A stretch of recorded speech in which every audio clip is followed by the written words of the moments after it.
আল্লাহ বলছে, এই বান্দা আমাকে বাদ দিয়ে কই ঘুরছ? সুখ তালাশ করছো কার কাছে? নর্তকীর কাছে? এই যুবক নওজোয়ান, সুখ খুঁজছিস এই নর্তকীর কাছে? ওর কাছে সুখ নাই আব্বা, ওর কাছে আগুন আছে। মোবাইলের নর্তকীর কাছে আগুন জ্বলে, আগুন। সিনেমার নর্তকীর কাছে আগুন জ্বলে, উলঙ্গ ছবিতে আগুন জ্বলে, অশ্লীল দৃশ্যতে আগুন জ্বলে রে বাপ। হারাম নারীর গায়ে আগুন জ্বলে, বেপর্দা নারীর দেহে আগুন জ্বলে, সুদের টাকায় আগুন জ্বলে, ঘুষের টাকায় আগুন জ্বলে, কিস্তির টাকায় আগুন জ্বলে, মিথ্যা কথায় আগুন জ্বলে, সুদ কিস্তিতে আগুন জ্বলে, মদ জুয়াতে আগুন জ্বলে, নাচ গানে আগুন জ্বলে। সুখ মিলে সুদখোর সুখে নাই, আমি চিনি। আপনি কয় ডজন চাইবেন আমার লগে? চলেন চলেন, দেখাবে ও কিস্তিখোরের জীবনের কষ্ট আমার লগে চলেন, আমি দেখাই। আপনার দ্বারা তো দোয়া চায় না, আমার দ্বারা তো দোয়া চায়।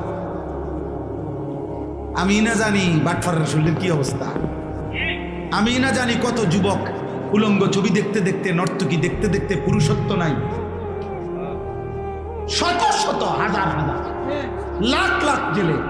বন্ধুরা কি জানে নাকি? মা বাপ কি জানে নাকি? ওর যে কোনো টেম্পার নাই। এই জানোয়ার হাইওয়ান নর্তকী দেখতে দেখতে নিজের হাত লজ্জাস্থানে নষ্ট করে শেষ করে দিয়েছে। কার নারী দেখছে, কার বেড়ি দেখছে খবরও নাই, কিত্ত দেখছে। আহা, কত ছেলের কাগজ আমার পকেটে থাকে বেটা, কত ছেলের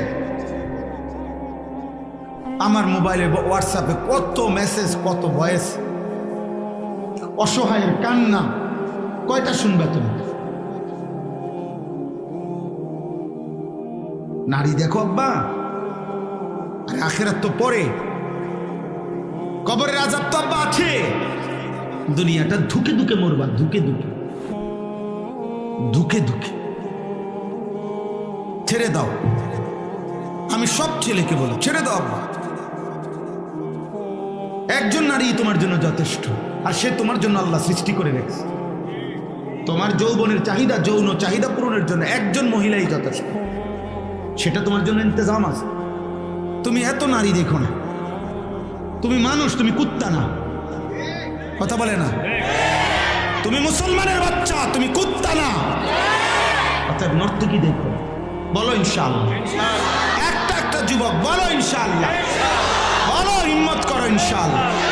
অশ্লীল ছবি দেখবো না ইনশাআল্লাহ, বলো ইনশাআল্লাহ। কি দেখবা না বলো? আল্লাহ তৌফিক দান করে।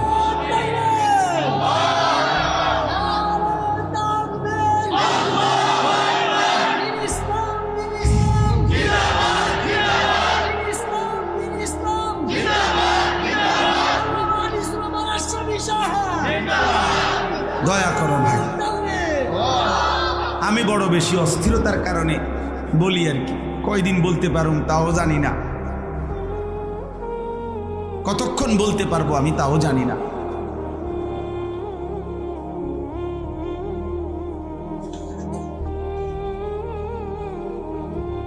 এবার আমার ছুটি দিতে হবে স্যার।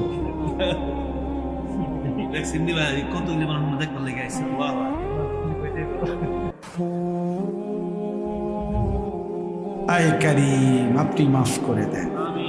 চলো ভাই, দিন মানো, আল্লাহকে মানো, তোমার সব চাহিদা আল্লাহ পূরণ করে,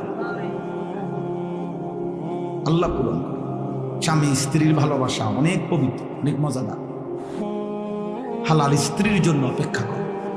অমিন আয়াতিহি আন খালাকা লাকুম মিন আনফুসিকুম আজওয়াজা। আল্লাহ বলে, শুনো বান্দা, আমার কুদরতের নিদর্শন, প্রত্যেক পুরুষের দেহের থেকে আমি তার স্ত্রী সৃষ্টি করে রেখেছি। খালাকা, খালাকা মাজির সিগা, অতীতকালীন শব্দ। সৃষ্টি করা হয়েছে। লিতাসকুনু ইলাইহা, আল্লাহ বলে আমি যাকে তোমার স্ত্রী হিসাবে দেব তার থেকে তুমি তোমার দিলের প্রশান্তি পাইয়ে যাবে। ওয়াজআলা বাইনাকুম মাওয়াদ্দাতাও ওয়া রাহমা, আমি আল্লাহই তোমাদের উভয়ের মাঝে, আমি আল্লাহ ভালোবাসাও দেব, দয়া মায়াও দেব। প্রেমিকা ভালোবাসতে জানে কেউ কেউ হয়তো, কিন্তু দয়া মায়া দেখাইতে পারে না। হ্যাঁ, তুমি যে সময় অসল হয়ে যাইবা, টেম্পার নাই, পয়সা নাই, তো তোমার যেই নর্তকীরে ভালোবাসতা ও ফাঁসাতে একটা লাথি দিয়া চলে যাবে, তোমার চলে যাবে। এই জন্য আল্লাহ বলছে ওয়াজআলা বাইনাকুম মাওয়াদ্দাতাও ওয়া রাহমা, স্বামী স্ত্রীর মধ্যে আমি আল্লাহ ভালোবাসাও দিয়ে থাকি, দয়া মায়াও দিয়ে থাকি। আমি 6 মাস বিছানায় ছিলাম একবার 2021 সালে, মোটরসাইকেল অ্যাক্সিডেন্ট করে পা ভাঙিয়া গেছিল, আমার এই ডান পাওয়ের একের হাড্ডি আলাদা হয়ে গেছিল। 6 মাস এক জায়গায় পড়ে আসিলাম। তখন আমার স্ত্রী আমার 24 ঘন্টা দয়া আর মায়া দেখাইছে। সেদিনের সহযোগিতা না হলে আমার জীবন কষ্টকর হয়ে যাইত। আল্লাহর দয়ায় আল্লাহ তাআলা তার কলিজায় এই এক ভালোবাসাও ছিল, তো দয়া মায়াও দেখায়। এরকম হাজারো স্বামীর বছরের পর বছর কত অচল, পঙ্গু, বিকলাঙ্গ, কত প্যারালাইজড স্বামীর 10 বছর ধরে, 20 বছর ধরে কত স্ত্রী মাথার ঘাম পায়ে মুছে দেয়, খেদমত করে। নর্তকীর কাছ থেকে এটা কই পাইবা? মোবাইলের বেডির কাছ থেকে এটা পাইবা?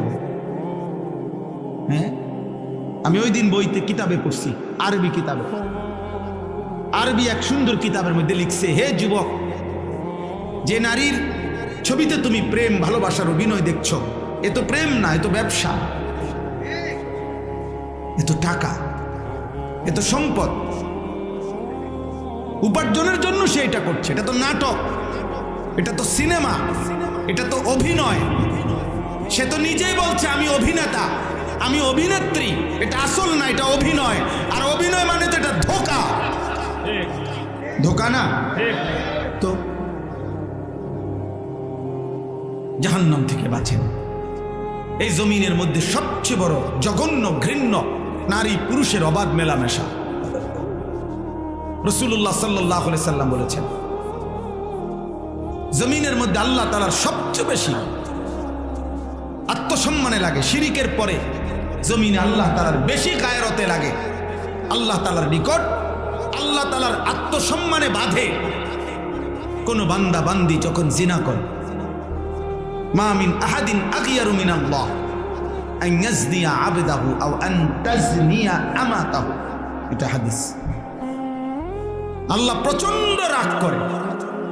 নালে একটা সহজ উদাহরণ শুনেন, এতটা রাগ করে আল্লাহ যে বেবিচারীকে আল্লাহ যেন বলে খবর লাগাও, খবর লাগাও এই নাফরমান বিবাহিত কিনা। যদি বিবাহিত হয় পাথর মাইরা পৃথিবীর থেকে সরাই দাও, পাথর মারো, পাথর মারতে মারতে হত্যা করো। আর দেখো অবিবাহিত কিনা, তো প্রকাশ্য দিবালোকে মানুষের উপস্থিতিতে 100 করে চাবুকের বেত্রাঘাত করে। এই জন্য তাফসিরে নূর, সূরা নূরের মধ্যে আছে, ইসলামী শরীয়তের মধ্যে জিনার শাস্তির চাইতে জঘন্য মারাত্মক কোনো শাস্তি নেই। বেবিচারের চাইতে বড় কোনো কি নাই, শাস্তি নেই। নবী সাল্লাল্লাহু আলাইহি সাল্লামের জামানা একজন ইমানদার আয়েশা নবীজির কাছে বলছি, ইয়া রাসূলুল্লাহ, আমি জিনা করেছি, আমাকে শরীয়তের বিধান আমার উপরে জারি করেন। ইন্নী কাদ জানাইতু আকিম আলাইয়াল হাদ্দা।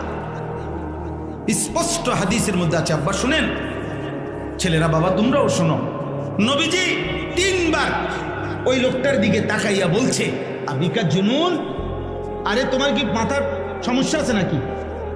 তুমি কি পাগল নাকি? পাগল তুমি? 3 বার বলছে। অর্থাৎ কোন মুসলমান ইমানদার জিনা করতে পারে, বেবিচার করতে পারে, বিবাহ বহির্ভূত নারীর সাথে হারাম কোনো সম্পর্ক করতে পারে, এটা কি মুসলমানের জন্য সম্ভব?